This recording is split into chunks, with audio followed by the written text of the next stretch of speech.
আচ্ছা, put option মানে কি? পুট অপশন মানে হচ্ছে রাইট টু সেল।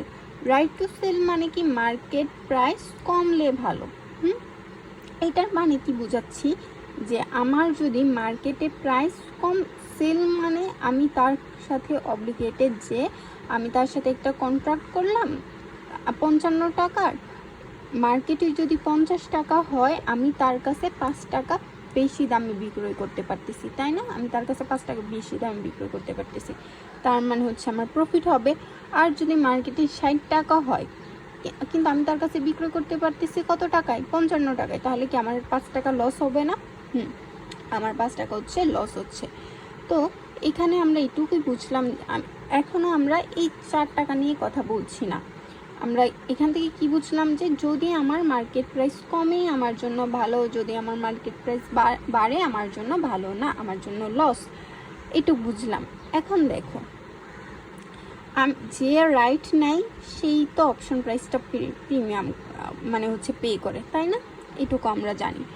এখন যখন এইটা 55, আমাদের এই লাইনটা আসবে থেকে, এই যে উপর থেকে দুইটাই 55 থেকে আসবে।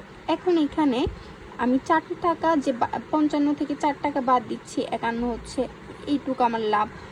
এখন কথা হচ্ছে আমি কেন 55 থেকে 51 টাকাটা, 4 টাকাটা বাদ দিচ্ছি? যদিও আমরা কি জানি, সেলার সে পায়, বায়ার সে পে করে, কিন্তু আমি যখন রাইটটা নিচ্ছি, পে আমিই করছি 4 টাকা, তাই না? ইনিশিয়ালি 4 টাকা পে আমিই করছি, কিন্তু আমি কিন্তু আবার পাবো। দেখো, যখন 50 টাকা হচ্ছে মার্কেটে, আমি কিন্তু 50 টাকা থেকে 55 টাকাই পাচ্ছি, এটা হচ্ছে আমার প্রফিট। কিন্তু যেহেতু আমি অপশনটা নিচ্ছি, আর মানে আমি অপশন প্রাইসটা পে করছি, এই জন্য আমরা এই 55 থেকে এই 4 টাকাটা মাইনাস করছি। বোঝা গেছে? যদিও আমি রিসিভই করতেছি 5 টাকা, কিন্তু আমাকে যেহেতু ইনিশিয়ালি পেটা আমাকে করতে হচ্ছে, এই জন্য হচ্ছে আমরা এখান থেকে 4 টাকাটা বাদ দিচ্ছি। তার মানে এটা হচ্ছে আমাদের ব্রেক ইভেন পয়েন্ট, এটা।